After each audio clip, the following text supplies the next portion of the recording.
Welcome to the Pet Loss Companion. I'm Ken Dolan-Del Vecchio, and I'm here with my friend and co-author, Nancy Saxton-Lopez. And this is a program that we do live on Facebook and YouTube every Thursday from 6 o'clock to about 6:30. And it is an opportunity for us to expand the reach of the work that we started with our book, The Pet Loss Companion, Healing Advice from Family Therapists Who Lead Pet Loss Groups. This broadcast gives us the opportunity to have a dialogue with the audience and not just be sending you information via a book. You can reach me at kenddv@gmail.com. You can reach Nancy at nsaxtonlopez at csmpc.com. That's nsaxtonlopez at csmpc.com. All of this information I'm sharing in the beginning is in the description that accompanies the live broadcast or the replay, wherever you may find it.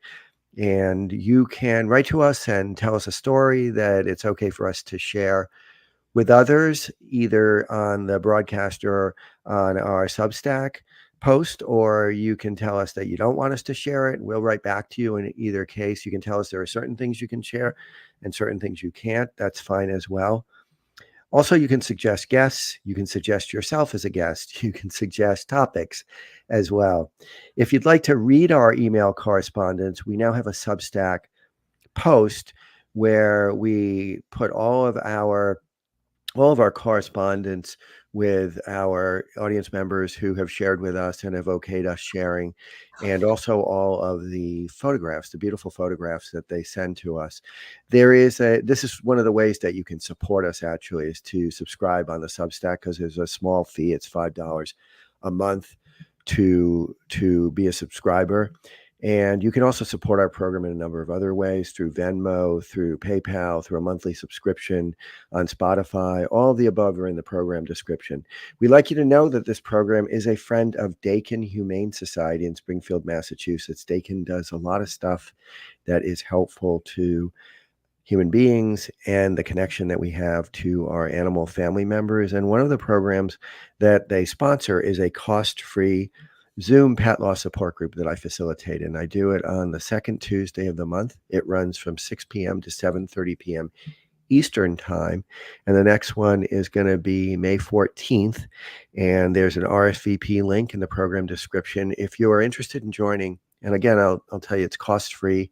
It is attended by people from all over the world, all over the country, and all over the world as well, and it's a very interesting mix of experiences and perspectives that are shared. And if you'd like to join us, please consider clicking on the RSVP as soon as possible, because we have to cap the attendance, because it tends to be very well attended. Please consider subscribing on YouTube. We are just short of 1,000 subscribers on YouTube. And when we get to 1,000, we get the tiniest bit of ad revenue. So, but we would appreciate it if you subscribe. Please. So please think about doing that if you think this program is valuable, because one of the real reason for subscribing is that it makes the program more visible to people who are searching for support. And many people have told us that they've found the program by going to YouTube and then looking for pet loss support, and our broadcast comes up. So please consider subscribing if you think that this program is helpful. And finally, we'd like to alert you to the fact that we have an affiliate relationship with a business called Bereave. Bereave creates these really well-crafted granite, I'm losing my words, granite plaque that is just really a wonderful thing. If you'd like it to be placed at a memorial spot outside, at a gravesite, or at perhaps a memorial garden, or maybe at a place where you keep mementos of your beloved animal companion inside, and to make sure that this was actually something that was going to be really valuable and of good, strong constitution, we asked for a sample, and they gave us one, and it really is beautiful, large and heavy. If you purchase a plaque, you will also be giving some measure of support to our program, to us, to help with the costs of delivering the program. And so I just want to say from the beginning, we are sharing just one story tonight because it's so rich. There's so much content, and we want to tell you that we're only able to share a little bit of it. So it's going to be edited, even though it's going to take up the whole broadcast. The whole email, and then the series of emails that we've had with Chandra, who is the person who sent this to us, is on the Substack. So there's a lot more to this, and really lots of insightful and helpful thoughts and recommendations from Chandra that may benefit many people. But we can only share a snippet of it because she gave us so much to work with. A lot of content, but thoughtful, deep, resonating, emotional. So we're going to start because we did have quite a time, and I'm sorry, I'm in a different place tonight. My upstairs was too hot, so a little kind of adjusting here. But so I'm going to start, and then Ken's going to come in. Dear Ken and Nancy, there was never a more unusual, empathic, absurd, expressive, or affectionate Chihuahua mix in the history of Chihuahua mixes than my baby girl, Qwerty. There just wasn't, and this letter will put any dispute about it to rest. The night she came into my life, we were unprepared. Along with 5 other small dogs and a couple of cats, she landed at the pet rescue I was working at in Seattle, when only hours earlier we had an emergency intake of 10 dogs rescued from a hoarding situation. When I let her out of her crate, she beelined straight to me, her body low to the ground as she wagged, eager to be scooped up and held close. As the rescue was out of kennel spaces to accommodate the hoarding dogs, I volunteered to foster her that night, just as a temporary thing until we figured out a long-term solution. She was called Wasabi by the California high kill shelter we transferred her from. Our rescue had renamed her Twiggy while she was being fostered in California until she was transferred to us. In short time, I foster failed with my first and only foster attempt, and she was forever known thereafter as Qwerty, as in QWERTY keyboard, which we all type on every day from texts to emails.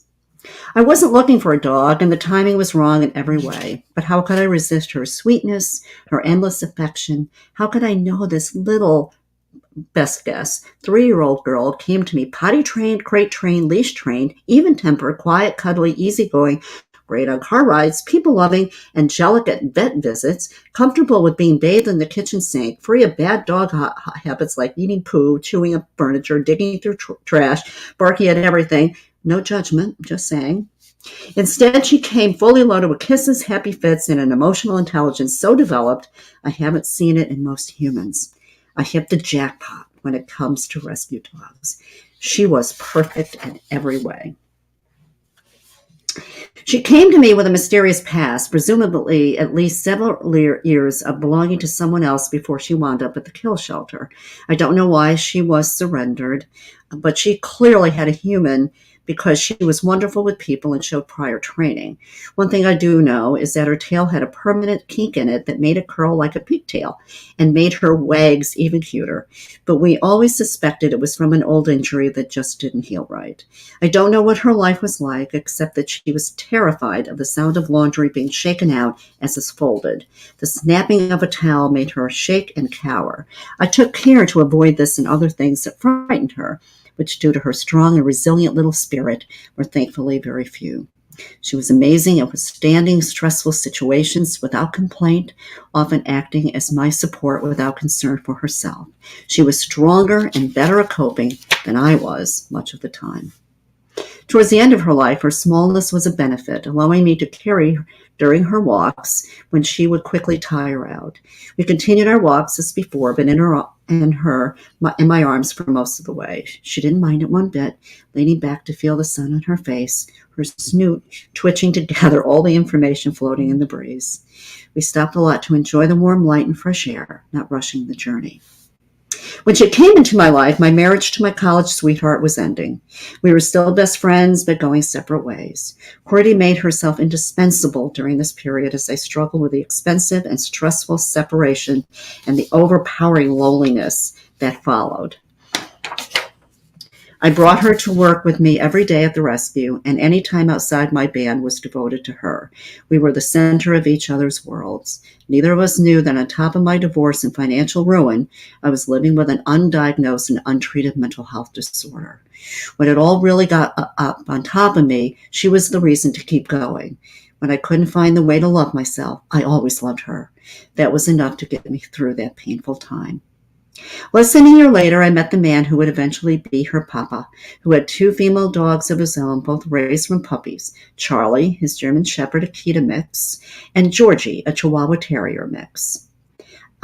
Being the smallest and having done time in dog jail, Qwerty was prickly at first with them and let her boundaries be known. But she also couldn't help joining in on the fun of tossing around the ball, sharing turkey neck treats and salmon skins, or piling on the bed for group cuddles. Her papa fell in love with her fast, seeing how special and unique she was. And she repaid him in furious kisses. I love that. Furious kisses, long cuddles, and endless mutual affection. In no time, she made herself his little spoon with regularity, or curled up by his face on the pillow because she was so small enough and determined enough to do so. Her papa and I were together for the next 5 years, during which we moved the girls with us to Nashville and then back to Seattle. Our time in Nashville happened to start only months before the pandemic began, so the majority of our lockdown time was at home with the girls. It was the very best time, as our days were filled with loving the dogs and showering them with attention and fun. We got them a monthly dog treat and toy subscription, and it was especially joyous to open each package and watch them enjoy their gifts. They loved taking advantage of the huge fenced backyard, which was a must for us finding our ideal home. They loved playing yard guard and barking as a group at the community cats who dared walk our fence line. They romped and rolled, they tumbled, they chased balls and each other. They came in exhausted, only to be spoiled with petting and snacks and impromptu songs we were always singing about them or something they were doing. Our home was filled with so much laughter and love, it hardly seemed real. We found a fear-free veterinarian 40 minutes away that was worth the drive, as we wanted our girls to experience fear-free care. That is what that means, and it was designed by Dr. Marty Becker to minimize the amount of fear and stress in animal experiences during a vet visit, including before, during, and after treatment. As a side note, if any of your listeners are able to seek fear-free care, I highly suggest they consider it. Our regular doctor there was the first one to suspect Qwerty had Cushing's disease, as she started showing many of the symptoms like a bloated belly and sudden and permanent hair loss on her tail. We did blood work several times, but the results never showed she had it, and her water intake was normal too. So we were advised to monitor her with regular tests, but otherwise just live our lives normally. We also learned she had a heart murmur, grade 2, but again, we weren't advised that she needed extra supportive care at this stage. Outside of seasonal allergies that made her ears itchy, she had no concerns. Even not knowing for sure how old she was, I was naively confident that we have at least another 10 years, given that Chihuahuas can live up to 18 years. In 2022, we moved back to Seattle so I could take a dream job in a nonprofit providing funds for life-saving veterinary care. We had only been in our home a few months when her papa broke things off with me out of the blue and told me he was moving away. I was beyond devastated, not just at the loss of our sweet little family and our relationship, but also crushed because I had to give up my dream job I had just taken because I wouldn't be able to support myself on that single income alone. Living in Seattle is incredibly expensive and hard to pull off solo for many of my friends and colleagues. In one moment, our world had been shattered, and Qwerty and I were losing everything but each other. Without Qwerty, I would have given up many times. She soaked up more of my tears than I could count, absorbed so much of my pain while attending to me. She showed constant concern, approaching me with a tiny paw on my leg or her snoot on my arm, often eagerly trying to kiss my face to make me smile and stop crying. She would make herself available every time. She never wiggled away, rather. She came to me to soothe me. When I needed her most, she didn't turn away from me like so many humans in my life that have broken my heart many times over. Her love lifted me out of despair every time. Her love kept me going. and her love never wavered. There was no pretense with her. We only loved each other as our truest selves, knowing the other would never leave because of growing resentment, contempt, or disenchantment. I didn't have to lie to her to get her to love me. I didn't have to make myself pretty to earn her love. I didn't have to impress her with my band or my job. I didn't have to win her. She just gave herself completely to me as dogs do with their people. Our love wasn't conditional or transactional. It was that rare kind of love that comes from true appreciation, recognition, and acceptance of the other. Every single day I shared with Qwerty, I told her I loved her and thanked her for being my dog. I expressed daily gratitude to her over and over, to whatever higher power might be listening. I fell deeper in love with her, and the longer I knew her, which was the best bonus. I My fascination with her never ended or diminished, as though every day was the first day I'd brought her home. I continued to marvel at her little body, her tiniest of little tiny eyelashes, her grunts, her scent, her heartbeat. It was like I was trying to make sure I wouldn't forget a single detail. There were so many things to cherish about her. I considered it something as essential as walking her and feeding her to let her know how cherished she was every day. Maybe I thought that if I took the best care of her I could, and if I expressed my gratitude for her every day, that it would protect her from harm. Working in animal rescue and veterinary environments gives you an appreciation for the shortness of a pet's life and some painful truths about the many ways they and their owners can suffer. I'm sad to say that none of those things did much to spare Qwerty from what still feels like an unfair fate, but they did help me in navigating the painful terrain pet owners go through during these immense losses. As a former vet nurse, I used to take extra care at assisting during euthanasia procedures and being sensitive and gentle with pets and their people. I'd been on the nurse side of pet losses many times, and as always, I felt so grateful to not be the pet owner in those moments, witnessing their screams and crying and anguish before the inevitable lonely walk out the clinic doors, empty crates swinging sadly with the weightlessness of no beloved pet in it. Those nights after work were the ones where Qwerty would get extra affection and undivided attention, with the extra expressions of gratitude to her for another day of being in my world. The thing is, you know intellectually that death will happen to your pet. I naively decided that when the time finally came, after many years together, Qwerty would either peacefully pass away on her own in the night, or she would be euthanized at home, where she could be comfortable after enjoying a bucket list to beat all bucket lists. As if I had any control over this. Some luckier pet owners do.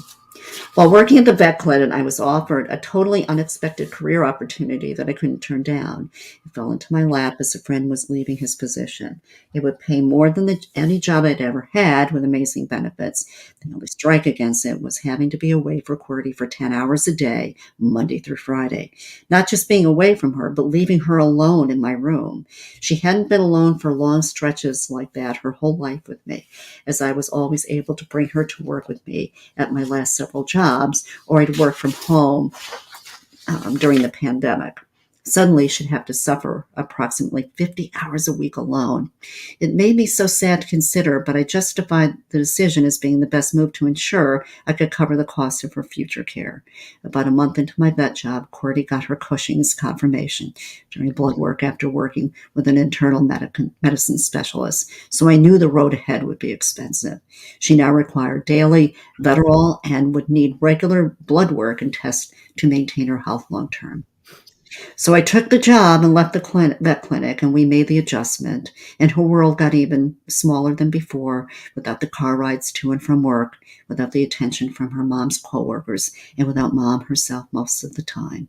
It was going to be tough, but it was for the best. This lasted 6 months. On December 3rd, 2023, I came home after being out for a few hours and found Qwerty struggling to breathe. She was panting even though she was remaining still and breathing with obvious effort. I'd seen this before in Chihuahuas experiencing congestive heart failure, and I knew that active congestive heart failure would kill a dog pretty fast. So I got her to my nearest emergency vet, which happened to be only a 2-minute drive from my house. They got her on oxygen right away, and for the next 3 days, she was hospitalized as she couldn't breathe on her own. They started to treat her for what they suspected was pneumonia, but also gave her medications to address a heart concern. She eventually responded to treatment, so the emergency room recommended a recheck with a cardiologist and released her to me. I had arranged to get her to a cardiologist in 2 weeks, which was the soonest I could afford, and I planned to keep her on the prescribed medications since she was doing okay. But 1 week later, she went into respiratory crisis again, and she was back at the ER for another 2 days. I left her a winter hat that smelled like me, and the nurse sent me photos of her laying on it in her kennel for comfort. The ER was able to arrange a cardiologist appointment to happen as soon as she could be safely released. I begged family and friends for money to help cover these ER and cardiologist costs, and if not for them, she would surely have been euthanized due to costs I couldn't cover. By now, I was close to $11,000 in debt for veterinary care due to these ER visits and specialist services. The cardiologist the cardiologist diagnosed Qwerty with pulmonary hypertension, which could be managed through medication, but the prognosis wasn't great. Her heart murmur was upgraded to 3 out of 5.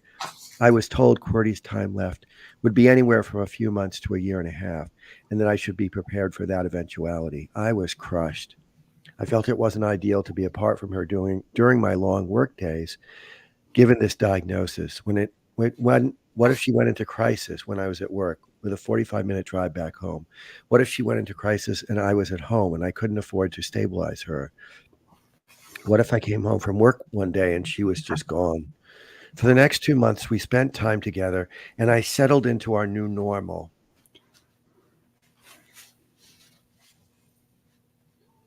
For the next 2 months, we spent, and I said, when I drove to work in the mornings, I was comforted hearing the pings on my phone. These were notifications from the pet camera that Qwerty was snuffling around for the treats I'd left her, because it was sent to notify me anytime she moved. Most of the day was quiet and ping-free as she slept, but she sometimes rose to use her potty pad or sip some water. But every night on my drive home, Qwerty's pet camera pings would start about 30 minutes before my ETA because she sensed I was on my way, which caused her to get up from her bed and wait near my bedroom door for my return. The night of February 8th, 2024, there weren't any pings on my way home. I hadn't really noticed as I was singing my head off in traffic after a great day at work, excited to be on my way to my sweet Qwerty. I wasn't in a particular rush when I got out of the car and walked up the steps to the front door or made my way to the bedroom. I was expecting the usual routine: pick her up, plop her on the bed, kisses and bouncing the happy fits and burrowing on repeat. When I opened the door, she was waiting there, but not wagging. I didn't stop to see what was wrong. I figured she was just tired, and I casually plopped her up on the bed as our tradition dictated, ready to commence with our special time. I got on my knees and knelt with my upper body covering her as she lay like a pancake on the bed, flattening out like she often did, letting me cover her with 100 kisses. Her tail slowly started to wag as she soaked up the attention, laying still instead of bouncing around like usual. I kissed her face and told her I loved her over and over, and I buried my face in her body, always careful not to actually put any of my weight on her, but just covering her like a human roof with my torso and arms. She always loved being under me because I think it made her feel completely safe, sheltered, loved. That was when she screamed, a loud, continuous, blood-curdling scream. I pulled her up from the bed as she continued to scream and stare at me.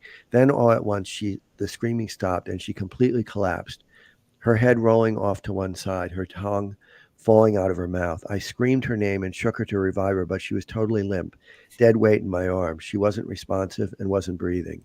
I continued to scream, "Qwerty, no!" over and over at the top of my lungs through my tears as I raced with her out the door, down the steps, out to the car, and over to the emergency vet. I'll never forget how heavy she was in my arms, or the sight of her laying lifelessly in the seat next to me, her tongue protruding from her blank face. I was sure she was gone, but I had to try. The nurse collected her from me as I sobbed and tried to explain what happened. But to my surprise, when the nurse took her, she seemed to be breathing again. She was alert and looking at me like, "Mom, what happened? Why are you so worried?" The nurse took her to the back to check her vitals and get her on oxygen. While they tried to figure out what had happened, I was taken to a private exam room where I called her papa, who was living 2 time zones away. At this point, I was now $14,000 in debt with emergency vet bills. I didn't know what I would do if the doctor came back to tell me we were looking at more hospitalization and tests. I had exhausted all lines of credit and support from family and friends. I was hoping for a miracle and that she would just pull through somehow. I was terrified that I would have to choose euthanasia because of cost concerns, a sad phenomenon known as economic euthanasia that many pet owners experience when they can't immediately afford life saving vet care. The doctor came in so I could explain what happened. He said she was on oxygen and that they were about to start administering drugs and fluids. I can't say exactly what because I was still in shock about what had happened. I couldn't process most of what he was saying, but he estimated it would cost around $4,000 to treat and stabilize her. I do remember that he said her prognosis still wouldn't be great after that, and that he couldn't guarantee this sort of episode wouldn't happen again. He then offered euthanasia as an alternative and said he would give me and her papa some time to discuss what we wanted to do. He left the room to check on her status, and I broke down. I couldn't believe it had come to this. Her papa and I talked it over for several minutes, realizing that the kindest thing was to let her go. We couldn't bear the thought of her experiencing an episode like that alone while I was at work. We couldn't risk her suffering a painful death by herself. But I also couldn't bring myself to say the words to the doctor. I didn't know how I would tell him that I wanted my baby to die. That's when the doctor came rushing back to the exam room. She's making the decision for us. You should come back to the treatment area now. As I said earlier, her death didn't go the way I'd expected it or hoped it would go at all. She didn't get the bucket list experience I'd planned. She didn't pass away peacefully at home, but at a cold, uncomfortable clinic instead. Some of her last moments with me were filled with her screams, my screams of her name over and over, which couldn't have offered her comfort when she needed it. She didn't have her dog sisters with her. She didn't have her papa with her. She didn't even have a proper last meal, just her normal breakfast from 10 hours earlier in the day. She didn't fade into the sunset. She was ripped from the world. The doctor said that she was passing on her own. She had stopped responding to treatment and her body was shutting down. He said he could help her along with the euthanasia drugs. Seeing her there, so tired, unable to look at me, I could see that she deserved relief. She just couldn't fight anymore. I nodded yes to the doctor to let him know it was time to give her the gentle push she needed. He gently administered the drug and removed the oxygen mask from her snoot. He told me to take all the time I needed, and even though I was surrounded by vet staff rushing around and other pets in the room, and we had no privacy, they all went away. In those last minutes, it was only us. Somehow I was able to pull it together, to put on a brave face. I covered her with kisses while crying into her cheek, her shoulder, having to stand on my tiptoes to reach her in the oxygen cage. I tried my best to cover her body with my body, to make her feel held, to shield her from the cruel fluorescent lights and bustle of frantic activity behind me. I put her papa on speakerphone so he could say goodbye through his tears, and I sang to her the first song of many songs throughout her life I made up about her that went Qwerty, Qwerty, Qwerty, quirt, quirt, quirt, such a funny little squirt. She's my favorite little girl. She's the stinkiest girl in the whole wide world. I showered her with all the love and calming, soothing energy I could summon from inside of me as I stroked her and kissed her and felt her little spirit slip away. I looked in her eyes, and she was not there. I held on to her a little longer while crying, sniffing her fur, touching her and kissing her face. I needed to take as much of the feeling of her with me as I could. I wanted my hands and nose and eyes and lips to memorize her, every last amazing and tiny and special little detail of her. I needed to make sure I would never forget the map of her funny little body. We communicate so much through touch with our animals, and it's our primary mode of expressing affection. Naturally, my body was already bracing for the inevitable withdrawal I would feel from her physical absence. I wanted to store it all up like a camel to get through the desert I now found myself in, thirsty for her companionship and touch, utterly lost without her.